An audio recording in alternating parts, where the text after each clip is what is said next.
je den, nová šichta, nová příchuť. Tak, co si dáme dnes? Oříšky a šup tam s ním. Teď tam dáme, tady mám marcipán. Tak, a teď to zamíchám. To budou zákazníci Čubrněcka.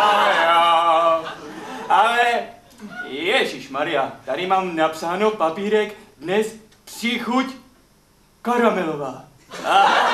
To jsem malinko podělal, snad nepřijde šéf. Tady je kurňa. Čauky, mňauky, tak jsem tady, baby.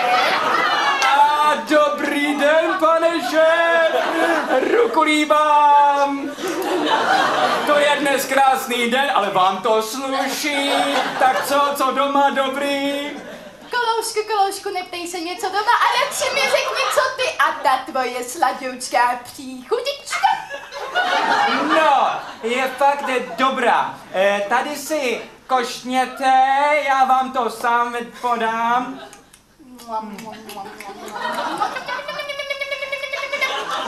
Ne, to se mi nelíbí.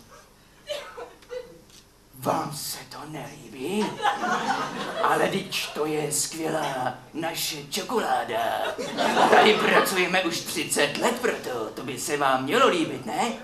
Milánku, ty tu možná pracuješ 30 let, ale já tu 30 let šéfuju, takže puťu, žádný rozkazy. Pardon. Kdo to jde? Jo, je to ta známá kočka, co nám dělá reklamu na čokoládu. Ahoj, kluci.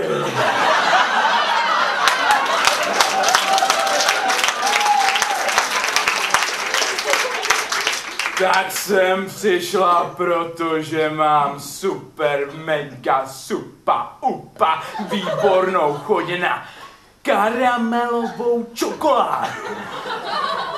A vím, Romane, že jsi ji dneska uvařil. No, jasný.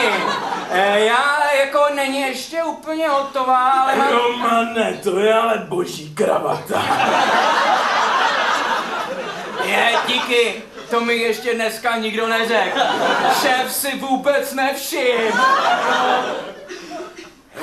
Holčičko, co mi tady šaháš na mého pracovníčka? Prostě si chci sáhnout, tak si sáhnu.